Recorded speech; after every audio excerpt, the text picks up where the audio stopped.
A few days ago, we got Pokemon Quest information, but I wanted to hold off because, once again, it was Chinese only, and they got a really awesome trailer that shows the game has changed quite a lot, but this is going to be China's first release of Pokemon Quest. So the big question is, when are we getting it? When are we going to get this new updated Pokemon Quest? Because there's tons of new features, and yeah, if you've played the game, you can see a lot has changed and a lot is updated. The UI has some moments where it's a lot nicer, and there's probably tons of quality of life, and this goes back to something we covered back in February.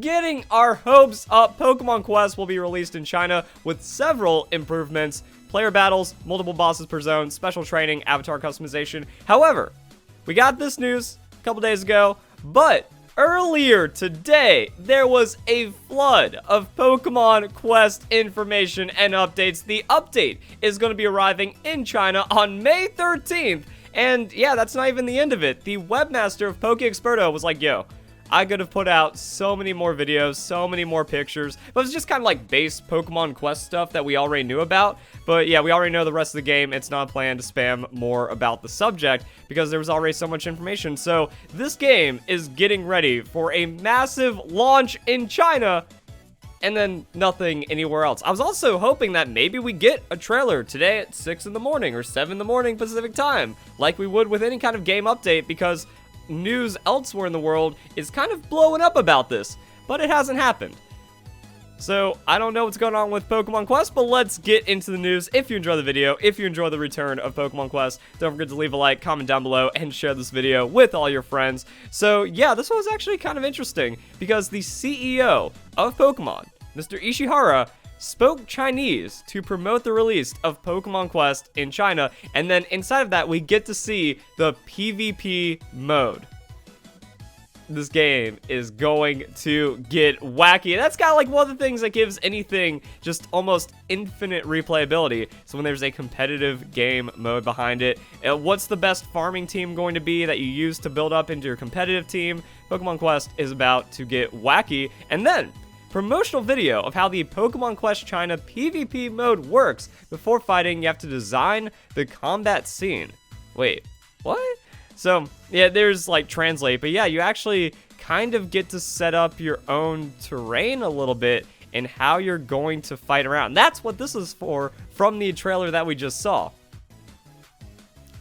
Now, I'm wondering if like you build your own stage and then you just kind of get to keep putting out that stage every time, or like it would be really annoying if you had to like rebuild it every time you just wanted to do a match. Maybe it chooses the course or something, and then you just kind of go through and fight it. So that is an extra layer of strategy to Pokemon Quest that I would never have expected to exist. Because now you can build a team around like strafing around the obstacles that you put, or put strategic obstacles, or enemies that can attack in specific ways. You know, Starmie gets really messed up by having terrain around it, even though it does insane amounts of damage. So if you just kind of put blocks everywhere, well, now you're actually reducing a lot of ranged, and then you can focus on more melee strats, which are riskier, but they can like one-shot opponents. So even I, with my many Pokemon Quest videos and hundreds of hours played, have no idea how this is going to work. But it's going to get interesting. And like, yeah, what's the strat going to be? Is it just going to be, you know, double bulk up, one carry, or all hit healing? Like, how's it going to work? I don't know. I'm excited for that. And then Pokemon Quest avatar design. All right, let's see what we got here. Now, this is something that was shown, but yeah, a lot of different options and just that little bit of personalization. Because the weird thing about Pokemon Quest is that your character is never seen in it. You just kind of exist as some kind of explorer, and then a drone is your representation. It's like go out and do Pokemon in the world and stuff. So that's pretty cool. And then we got some extra images showing it off on the official website. And once again, like, it's going to be crazy, especially going back to the original information we had. Multiple bosses per zone and special training. Like, it really looks like, just from the videos that we've seen, that the game got all the quality of life that it needed, because training, kind of annoying. Organizing your Pokemon, kind of annoying. All of these other things, you know, just kind of like weird to keep up with, and it can be a little tedious, but if you're addicted to Pokemon Quest, that's fine. PvP, I still have no idea how that's going to go. And then multiple bosses, hey, extra grinding. If I can make a super sick, awesome team that can wipe out multiple bosses, that just means more resources, more food, more cooking, and all that other good stuff. And then, yeah, we're really going to have to get back into the game.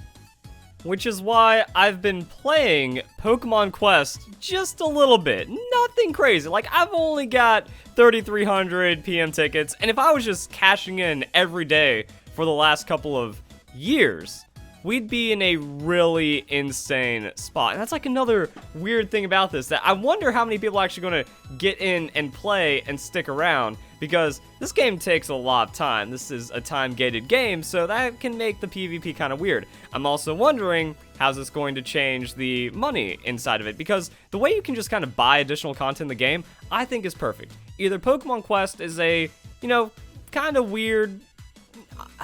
Is it frustrating? It can be frustrating at times. Like, you can get locked out, and then you just have to wait a couple of days, and you have to keep on grinding and slowly compress. So I'd say it's a slow game. It's a slow game, but it's a free game, and you can sink a ton of time into it, and you can have some fun. Or you can spend like $25 for the starter pack, or like $40 for everything, and then for $40 you have a real game that really doesn't have any kind of time restrictions behind it, because by the time you do something, you got enough PM tickets, you get your battery recharge, and you can effectively just infinite loop, or at least play 3 to 4 hours a day uninterrupted, which is just fine. I've also been trying to, you know, make slight little gains in my game for like better Pokemon, trying to see if I can get a better Starmie setup, even though if you watch the speed, like, I have a million things to catch up on. Like, what's the speedrunning meta up to?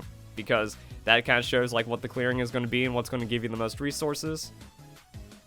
That's gonna be a big one. I was also thinking like, oh, for the PvP, you gotta grind out those shiny teams if you want to get really try hard about it. I wonder if special training will have a better chance of like re-rolling bingo bonuses, so maybe it'll make it to where the game isn't as RNG based, because now there is a PvP element behind it.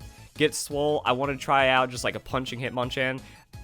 So I want to just do meme sets as well. Like, can I just beat someone down with a meme loadout? That also sounds like a very fun thing to do. That could be very worth it with a lot of grind and stuff.